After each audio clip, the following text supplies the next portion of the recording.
HFY the Galactic Council's Xenobiology lecture hall fell silent as Professor Kelrun displayed the holographic image of Earth, rotating slowly in all its blue-green menace. Around the amphitheater, students from 47 different species leaned forward, their various sensory organs focused on the small planet that had sparked more academic debate than any other world in documented history. Class 9 Death World, Kelrun announced, his vocal sac inflating with emphasis. Maximum hazard classification. Observe the atmospheric composition, 21% oxygen. For most of you, this concentration would cause cellular degradation within hours. A ripple of discomfort passed through the audience.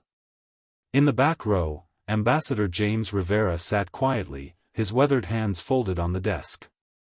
He'd been invited to provide human perspective on the curriculum, though most students seemed to have forgotten his presence. The gravity, Kelrun continued, measures 9.8 meters per second squared. 3 times what we consider comfortable for complex life. He gestured to a compilation of Earth's fauna. Yet somehow, impossibly, this world spawned thousands of apex predators. Creatures with enough bite force to crush titanium alloys. Microorganisms that dissolve flesh in seconds. Plants that produce compounds lethal to 96% of known species. A Volosian student, her bioluminescent fronds flickering nervously, raised a crystalline appendage. Professor, if Earth is so hostile, how did any intelligence evolve there? Surely the human species must have originated elsewhere? Kelrun's eye stalk swiveled toward Rivera. Perhaps our guest can answer that question? Every sensory organ in the hall turned toward the human. Rivera stood slowly, his movements carrying the deliberate weight of Earth's crushing gravity. He walked to the front of the hall, each step heavier than any student could comfortably manage. You want to know why Earth is classified as a death world? Rivera's voice was quiet, almost conversational. Let me tell you about my grandmother. He tapped the holographic controls, and Earth's image zoomed to a small island chain. She was born here. Okinawa. When she was 7 years old, a typhoon hit, winds moving at 300 kilometers per hour, waves 10 meters high. The kind of storm that would sterilize most of your homeworlds. The Volosian student's fronds dimmed. Impossible survival.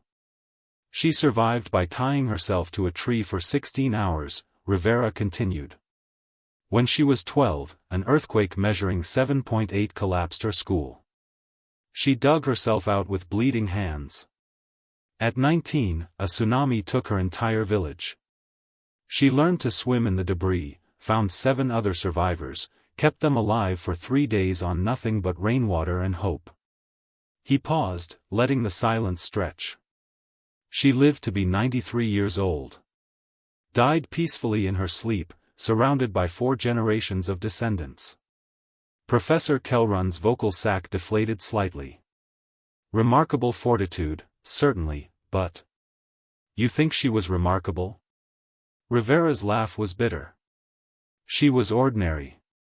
Every human alive is descended from survivors like her. Our planet tried to kill us with ice ages that lasted 100,000 years. We invented fire and wore the skins of animals we'd hunted to extinction. It tried to starve us with droughts that turned continents to dust. We learned agriculture, selective breeding, irrigation. He pulled up images of Earth's history, volcanic eruptions, asteroid impacts, pandemic diseases, predatory megafauna. Supervolcanoes that blocked out the sun for decades. Plagues that killed half our population. Predators that saw us as prey. And we survived. Not by being stronger or faster or more toxic. We survived by being stubborn.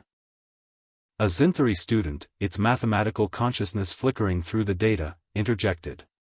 The statistical improbability of. We made tools, Rivera interrupted. When the planet grew cold, we made fire. When predators hunted us, we made spears. When disease struck, we made medicine. When the environment itself became the enemy, we learned to change the environment. He met the eyes, or eye equivalents, of every student. Earth didn't make us strong. Earth made us adaptable. He brought up the final image, a human child, no more than 5 years old, laughing in the rain during a thunderstorm. Lightning cracked across the sky behind her, but she was dancing, fearless. You asked why Earth is classified as a death world, Rivera said softly. It's not because of the oxygen, or the gravity, or the predators, or the weather. It's classified as a death world because a species that evolved there looks at a Category 5 hurricane and thinks, I should probably bring the lawn furniture inside. He returned to his seat, leaving the hologram of the dancing child illuminated. We survived it. And that survival carved something into our DNA that you can't measure with instruments or predict with equations. It carved the absolute, bone-deep certainty that no matter how bad things get, we'll find a way through. Professor Kellrun stared at the image for a long moment. When he finally spoke, his vocal sac was barely inflated. Class dismissed. As the students filed out in stunned silence, the Velosian approached Rivera. Ambassador, I meant no disrespect earlier. Rivera smiled, the expression carrying a warmth that seemed paradoxical for a Deathworlder. None taken. If you want to understand humans, remember this, we're not the strongest species, or the smartest, or the fastest. We're just the ones who refused to die when our planet spent 4 billion years trying to kill us. He whispered the last words, but they carried the weight of extinction events survived and civilizations built from ashes, because we survived it. Kindly like and subscribe channel. Thank you.